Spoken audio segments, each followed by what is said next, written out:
Oceanography का important concept देखें तो असर्शन कहता है कि ports of eastern Canada even at 45 degree north are ice bound for almost half a year.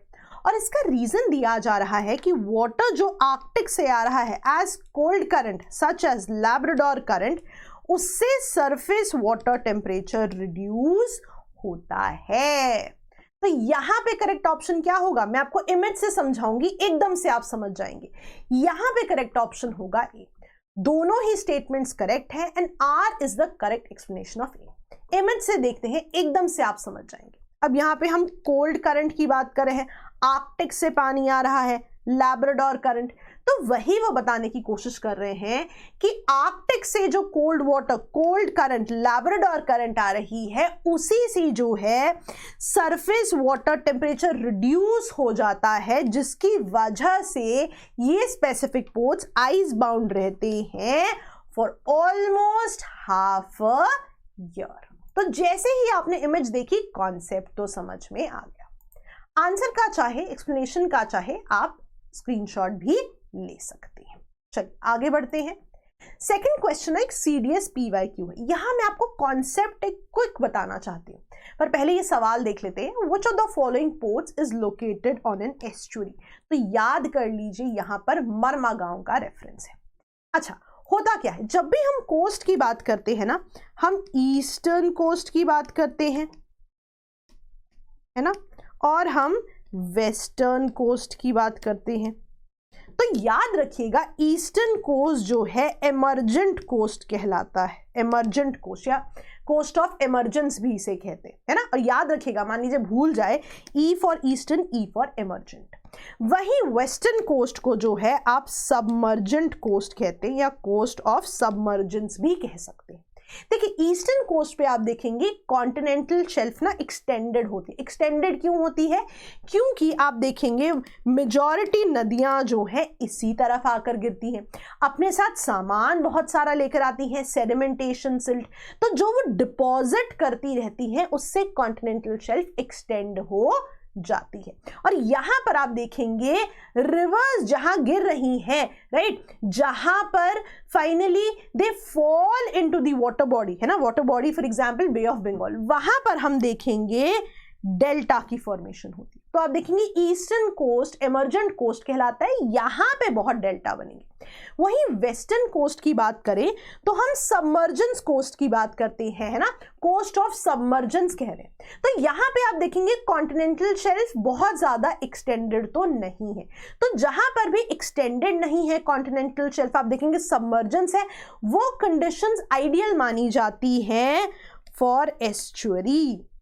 तो ये एक बेसिक कॉन्सेप्ट इंपॉर्टेंट था कि आइडियल कंडीशंस अगर मैं बताऊं तो यहां पे होती है ईस्टर्न कोस्ट पे डेल्टा की और वेस्टर्न कोस्ट पे एस्चुरी की मानी जाती है ना, बिकॉज यहां पर सबमर्जेंस है। बस बेसिक जो है हमने कॉन्सेप्ट समझना है। Of course there can be exceptions, but एक बेसिक कॉन्सेप्ट हमारा ये बन जाता है। चलिए आगे बढ़ते हैं, स्क्रीनशॉट ले सकते हैं आप यहां पर। चलिए आगे बढ़ते हैं। Now, which of the following Indian states has longest coastline? ये जो एक चीज है ये करंट अपडेट्स में थी, इसलिए ये क्वेश्चन मैंने दिया है। मैं आपको पूरा कॉन्सेप्ट समझाती हूँ यहाँ पे क्या था न्यूज में। तो इंडियन स्टेट्स में लॉन्गेस्ट कोस्ट लाइन में हम गुजरात याद रखेंगे। अब न्यूज क्या थी, मैं अपने एक वीडियो का स्क्रीनशॉट दिखाती हूँ। न्यूज में आया था बेसिकली MHA की जो है एनुअल रिपोर्ट आई और उसमें जो है बात हुई थी कोस्ट लाइन की एक्सपेंशन की। आप वैल्यूज देख सकते हैं कि from this value to this value India की कोस्ट लाइन एक्सपैंड मानी जा रही थी up to 48% in over 50 years, MHA report.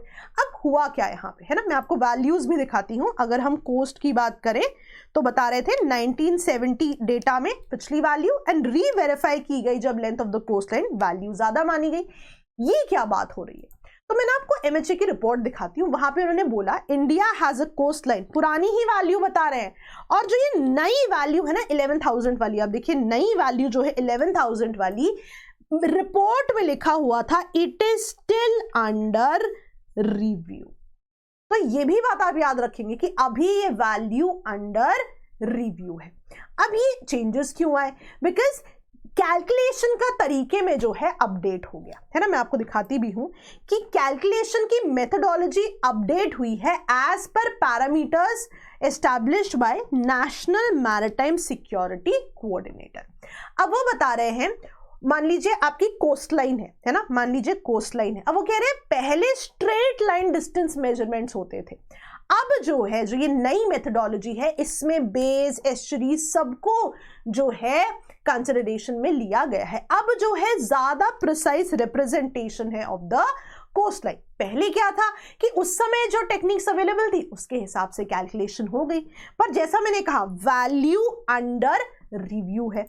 अब यहां पे अगर हम गुजरात की बात करें है ना, तो पहले भी लॉन्गेस्ट कोस्ट लाइन की बात थी, अभी भी जो है इवन इफ हम रिकैलकुलेशन की भी बात करें अभी भी जो है लॉन्गेस्ट कोस्ट लाइन वाली पोजीशन इन्होंने रिटेन करी है।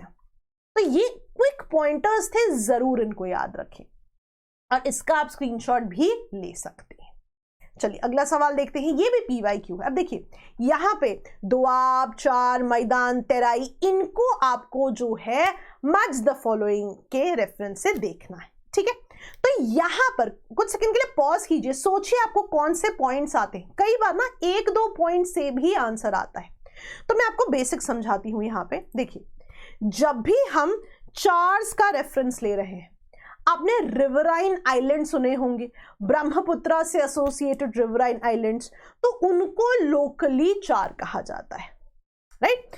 तराई की जब हम बात कर रहे हैं, हमें यहां नॉर्दर्न प्लेन्स के बारे में सोचना, हम नॉर्दर्न प्लेन्स में पढ़ते हैं भाबर, तराई, राइट।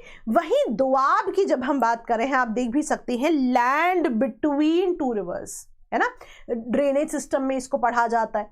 तो अगर मैं आपको शुरू से बताऊं तो रिवराइन आइलैंड जो ब्रह्मपुत्रा से एसोसिएटेड है उनको लोकली चार कहा जाता है। फिर जब हम नॉर्दर्न प्लेन्स की बात करते हैं तो हम पढ़ते हैं कि जब पहाड़ से नदियां आ रही हैं, पहले पेबल्स और बोल्डर्स वाला जोन है उसको भाबर कहा जा रहा है, फिर उसके बाद जो है रीजन आता है तराई, राइट। हम पढ़ते भी हैं कि यहां पे स्ट्रीम्स जो है डिसअपियर हो जाती हैं, बेसिकली जोन के नीचे बहती हैं और फिर दोबारा से जो है वो रीअपियर होती हैं तराई में। अब दोआब की बात करें तो लैंड बिटवीन टू रिवर्स, है ना, दोआब का रेफरेंस है। और यहां पर अगर आप देखें मैदान जो रेफरेंस आ रहा है, आप देखेंगे ये कर्नाटका से एसोसिएटेड है। अगर आप देखें कर्नाटका प्लाटू का रेफरेंस है, हिली रीजन को मलनाड और प्लेन्स को मैदान कहा जा रहा है, तो इन्हें आप जरूर याद रखें।